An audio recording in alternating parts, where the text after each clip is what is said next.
Have you ever looked back on your life and realized that the most important truths are the ones you had to learn for yourself?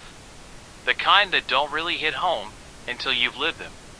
Jim Rohn, one of the great voices of personal development, had a unique way of capturing these truths. His wisdom feels just as relevant today as it did decades ago, maybe even more so. He often spoke about the power of reflection, especially later in life. He said, "Time is more valuable than money. You can give more money, but you can never give more time." It's a simple statement, but it carries the weight of a lifetime. After turning 60, Jim shared the lessons that experience had etched into his understanding, the hard-earned, sometimes painful, but always valuable insights that shape a life well lived. These aren't just theories. They are 10 profound lessons, framed through the lens of hindsight on what truly matters. Lesson number 1. Your network determines your net worth. It's a strange thing to realize, often later than we'd like, that our ambitions can be quietly negotiated away in everyday conversations. We might start with a fire in our belly, a dream that feels absolutely within reach, only to find months or years later that the flame has dwindled to a flicker.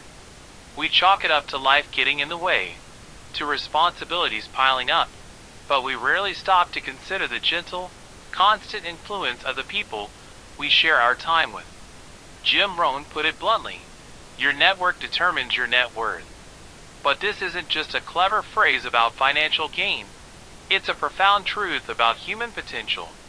He famously said that we are the average of the 5 people we spend the most time with. Sit with that for a moment. Think about your 5. It's a startling mirror to hold up to your life. This isn't about using people or transactional friendships. It's about the undeniable, organic osmosis of attitude, ambition, and expectation. We unconsciously adopt the language of our circle, their outlook on problems, their standards for what is possible. Spend your time with people who speak the language of excuses, and soon you'll find your own vocabulary filled with reasons why you can't. Surround yourself with those who see challenges as puzzles to be solved, and you'll start looking for solutions where you once only saw obstacles. The hard-won lesson here, the one that often comes with the sting of regret, is realizing how much time we've wasted in the wrong rooms. We stay in friendships out of loyalty, even when they no longer serve our growth. We endure the constant drain of negativity because it feels easier than causing a stir or making a change. We dim our own light to make others comfortable, softening our goals so we don't make them feel insecure. Looking back, you see the months and years spent in the gravitational pull of negativity or complacency not as benign companionship, but as an active, slow leak of your own potential. You see the opportunities you didn't pursue because you were subtly talked out of them, the dreams you downplayed because they were met with skepticism instead of support. This reflection isn't about blame. It's about responsibility and a painful awareness. It's the understanding that while we can't choose our family, we absolutely must curate our inner circle. It's about learning, the hard way, that ambition is a fragile thing that needs to be protected and nurtured in the company of other believers. Choosing your circle is one of the most profound acts of self-respect and strategic living you can ever undertake. It means having the courage to gradually spend less time with those who drain your energy and intentionally seek out those who inspire you, who challenge you, who have a vision for their lives that makes you want to reach for your own. It means understanding that the right people don't just celebrate your success. They are a fundamental part of the reason you achieve it in the first place. Lesson number 2. Formal education can make you a living. Self-education makes you a fortune. There's a certain security that comes with formal education. It provides a map, a clear path with milestones, and a final destination, a degree, a certificate, a qualification that says you are ready to make a living. And there is immense value in that. It builds a foundation, teaches discipline, and opens initial doors. But what happens after you cross that stage and collect that diploma? For many of us, There's an unspoken assumption that the heavy lifting of learning is over. We've been certified. We shift into maintenance mode, using the knowledge we acquired to build a career and a life. But that's where the subtle, and often devastating, mistake is made. Jim Rohn saw this clearly. He observed that while formal education can make you a living, it is self-education that builds a fortune. This is because life operates on a completely different curriculum. School, he would say, gives you a lesson and then gives you a test. The path is linear and predictable. Life, in its beautiful and chaotic wisdom, does the exact opposite. It gives you a test, a failed business, a strained relationship, a financial hardship, a missed opportunity, and that test is the lesson. The learning isn't mandatory, it's elective. You can choose to blame the test, to complain about its difficulty, or you can choose to open your mind and dissect it for the profound lesson it contains. The fortune he speaks of isn't merely monetary, though that is often a natural byproduct. The real fortune is in the compounded interest of a cultivated mind. It's the wealth of wisdom, the richness of character, the assets of better judgment and sharper instincts. This fortune is built in the quiet hours after work, not because you have to, but because you understand you must. It's found in the pages of books that challenge your assumptions, in the seminars that force you to think differently, in the conversations with mentors who have already navigated the terrain you're crossing. It's an active, hungry pursuit of knowledge that is directly relevant to the tests life is currently presenting you. The regret, the hard-learned part of this lesson, is the painful awareness of time lost. It's looking back and seeing the years where your personal library gathered dust, where the only reading you did was for entertainment or escape, not for growth. It's realizing that you allocated money for vacations and gadgets, but hesitated to invest in a course that could change your skill set, or a book that could change your perspective. You see that while you were busy, you weren't necessarily growing. You were trading hours for dollars, but not investing in the one instrument that could fundamentally change the exchange rate, your own mind. The profound shift comes when you stop seeing self-education as a hobby and start recognizing it as the most critical work you will ever do. It's the understanding that the goal isn't to simply be a successful person, but to become a valuable person, and that value is directly tied to what you have chosen to learn after your formal education ended. Lesson number 3. Take care of your body. It's the only place you have to live. We often treat our health as a given, a default setting that hums along in the background while we focus on the more important things. We pour our energy into building careers, nurturing relationships, and chasing dreams, all while operating under the silent assumption that our body will simply keep up, an obedient vehicle that requires only the most basic fuel and occasional maintenance to run. It's a bargain we make without even thinking, trading hours of sleep for productivity, nutritious meals for convenience, and movement for stillness, believing there will be no bill to pay. But the body keeps a meticulous ledger. Jim Rohn's lesson cuts to the core of this. Health isn't everything, but without it, everything else is nothing. It's the foundation. You can have the most magnificent mansion, a thriving business, a beautiful family, a life of great accomplishment, but if it's built on a crumbling foundation, the entire structure becomes precarious. The energy required to enjoy your success, the vitality needed to engage deeply with your loved ones, the mental clarity to make sound decisions, all of it is inextricably linked to the physical vessel you inhabit. Discipline in diet and exercise isn't a punishment or a vanity project. It's the most fundamental investment you can make in the quality of your entire life. It's the premium you pay to ensure the masterpiece of your life isn't undermined by a faulty frame. The hard way to learn this is through the slow, accumulating weight of neglect. It's the subtle shift from boundless energy to a constant, low-grade fatigue that you just accept as normal. It's the creak in your knees when you stand up, the shortness of breath climbing a flight of stairs that never used to wind you, The doctor's offhand comment about your blood pressure that echoes in your mind long after you've left the appointment. You can't outperform a bad diet or a sedentary lifestyle in the long run.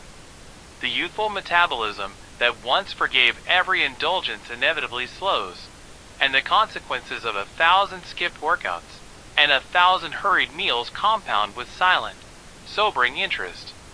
The reflection isn't about achieving a perfect body. It's about the profound regret of realizing you took the one vehicle you'll ever own for granted. You see the years you could have spent feeling vibrant and strong, but instead felt merely adequate. You understand that the time you saved by taking the elevator, by driving instead of walking, by eating fast food instead of preparing a meal, wasn't saved at all. It was borrowed at a crippling interest rate, paid back later in diminished capacity. The lesson, learned through this ache of hindsight, is that every healthy meal is an act of self-respect, and every moment of movement is a deposit into your future self's vitality account. It's the understanding that taking care of your body isn't about adding years to your life, but truly adding life to your years, ensuring the place you have to live is a place of strength, energy, and joy. Lesson number 4. Don't wish it were easier, wish you were better. It's a natural, almost reflexive human response to look at a difficult situation and dream of an easier path. When the workload doubles, we wish for fewer projects. When financial pressure mounts, we dream of a sudden windfall. When a relationship is strained, we fantasize about a partner who demands less of us. We stand at the base of our challenges and look longingly for a smoother road to take, convinced that our happiness lies just on the other side of easier circumstances. This focus, however sincere, is a misdirection of our energy. It keeps us waiting for the world to change instead of realizing that we hold the real key to change within ourselves. Rohn offered a powerful mental shift that reframes every single challenge. Don't wish it were easier, wish you were better. This isn't a call to simply endure hardship with a stoic grin. It's a strategic pivot from being a passive victim of circumstance to becoming the active architect of your own capability. The obstacle itself is not the enemy. The obstacle is the very training ground designed to build the muscles required to overcome it. Wishing for an easier life is a dead end, because ease does not build strength, resilience, or wisdom. It's in the struggle that we discover what we're made of. The goal isn't to have a problem-free life, an impossible fantasy, but to become a person so skilled, so resilient, so mentally sharp that the problems you once feared become manageable, even welcome for the growth they provoke. Learning this the hard way comes from the humbling realization of how much time and breath we've wasted in the fruitless act of complaint. We look back and see months, even years, spent in a low-grade grumble about the market, the economy, the boss, the traffic, the unfairness of it all. That complaining, we eventually understand, was more than just negative noise. It was a seductive trap. It gave us the fleeting satisfaction of being right about our struggles, while quietly robbing us of the power to overcome them. It externalized the problem, making it something out there that had to change before we could be better. The regret is in seeing that every moment spent wishing for lighter burdens was a moment not spent building stronger shoulders. The shift happens when you stop asking, "Why is this happening to me?" and start asking, "What is this preparing me for?" This is where true power lies. It's the understanding that the only thing you have absolute control over is your own capacity. You can't control the storm, but you can learn to build a sturdier ship. You can't control the length of the race, but you can decide to become a stronger runner. This focus on self-improvement transforms you from a piece of driftwood tossed by the waves into the skilled captain navigating them. The challenges don't disappear, but your relationship with them changes entirely. They are no longer threats to your peace. They are invitations to grow. Lesson number 5. Happiness is not something you postpone. It is something you design. We are taught to pursue happiness as if it were a finish line, a distant destination we will finally reach once we checked off the right boxes. We tell ourselves, I'll be happy when I get the promotion. Or, I'll be happy when I lose the weight. Or, I'll be happy when I finally save enough. We condition our joy on future events, placing it on a shelf just out of reach, something to be earned later. This mindset turns the present moment into little more than a waiting room, a period of lack to be endured on the way to some brighter future. We delay our own contentment, believing it is the reward for achievement, rather than the fuel for it. The hard-won wisdom here is the stark realization of how many sunsets we missed, how much laughter we muted, and how much simple peace we forfeited while waiting for that. When we look back on years of our lives that were tinged with a sense of striving and insufficiency, not because they were devoid of beauty, but because we were too focused on the horizon to see the flowers at our feet. The phrase, I'll be happy when, is eventually revealed as one of the most costly lies we tell ourselves. It gives away our power, making our inner state hostage to external conditions that are often outside of our control. Life's milestones, when they do arrive, often bring new complexities, not perpetual bliss, leading us to simply pick a new, win, and continue the cycle of postponement. True happiness, as it turns out, is not a destination you arrive at. It is a manner of traveling. It is a state you consciously design and cultivate through daily habits, a practiced gratitude, and a chosen perspective.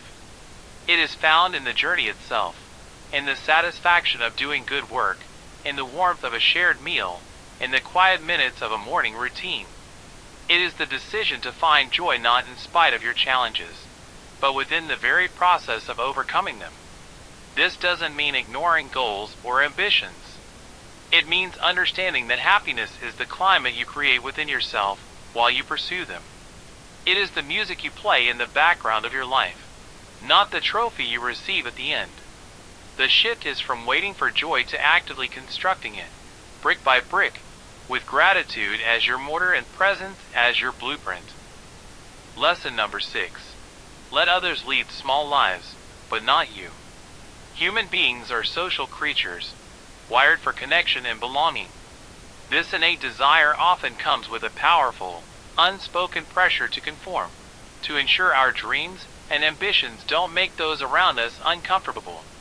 We unconsciously absorb the standards of our environment, the common complaints about the economy, the resigned acceptance of mediocrity, the cynical jokes about the grind. In a desire to fit in, we sometimes dim our own light. We downplay our goals to avoid being teased. We swallow our enthusiasm for fear of seeming naive. And we lower our own expectations to match the crowd. We trade a piece of our potential for a sense of belonging. The painful reflection in this lesson is the memory of moments we compromised our vision. It's the regret of that brilliant idea we never shared because we anticipated the eye rolls. The business we didn't start because we listened to the chorus of, "It's too risky." Or the goal we abandoned because the people we surrounded ourselves with couldn't see the point. We allowed their limited reality to become our own. We let their fears, their complacency, and their small-mindedness act as a ceiling for our own aspirations. Looking back, you see not malice in others, but a lack of conviction in yourself. You see how you permitted their negativity to rent space in your mind, and how the tenant slowly lowered the property value of your entire life. Jim Rohn's lesson is a declaration of independence. Let others lead small lives, but not you. This is not a call to arrogance or to look down on others. It is a call to respectful, but firm defiance. It is the understanding that your potential is a sacred contract with yourself, and it is yours alone to fulfill. It requires the courage to stand alone sometimes, to be the one who reads the book while others scroll, to talk about ideas instead of other people, to set a higher standard for your own conduct. Protecting your ambition becomes a primary duty.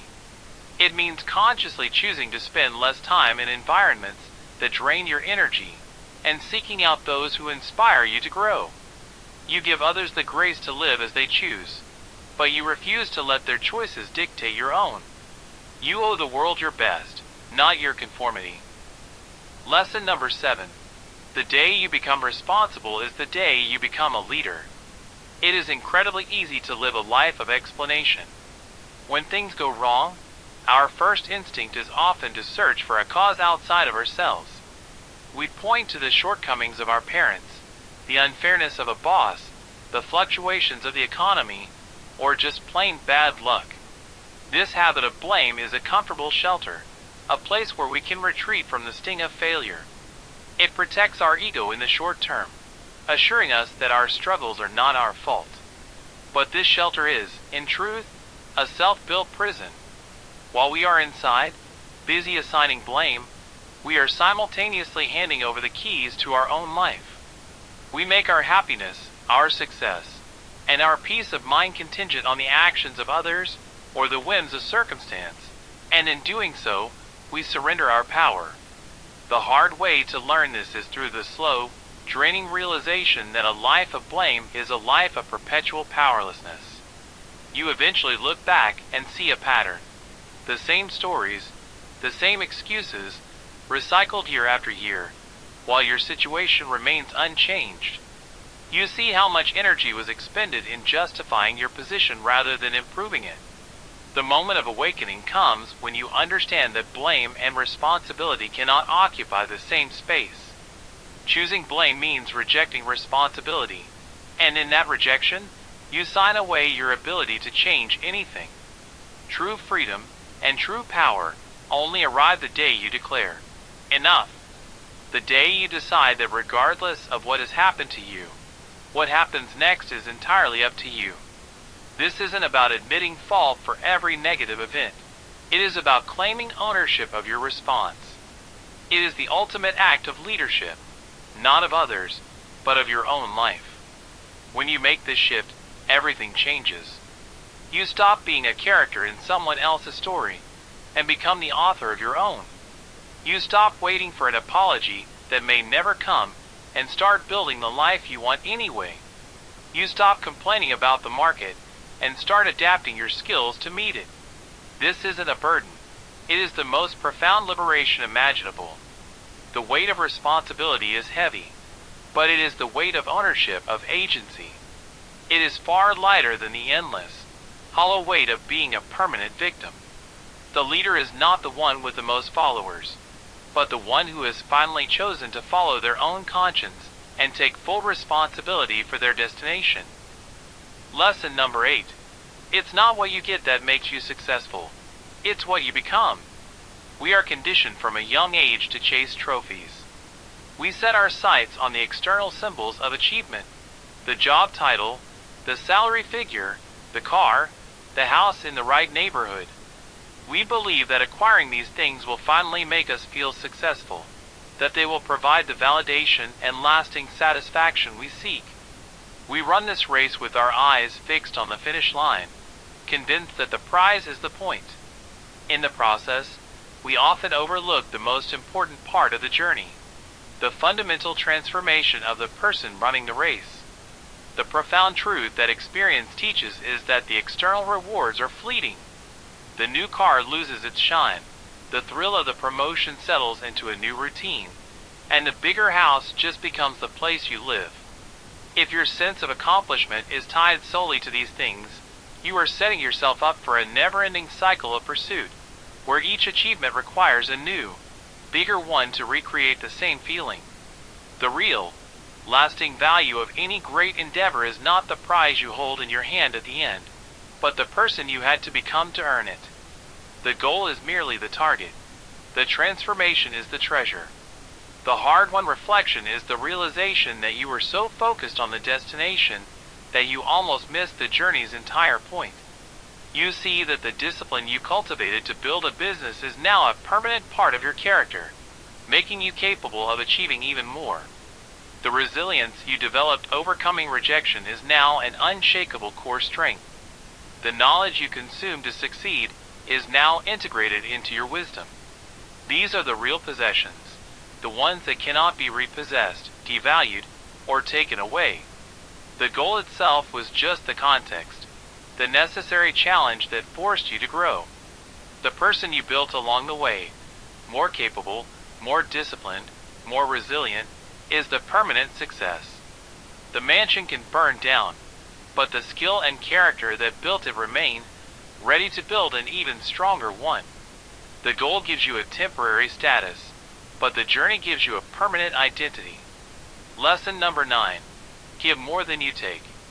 We enter the world with a natural inclination to take. It's a basic instinct for survival.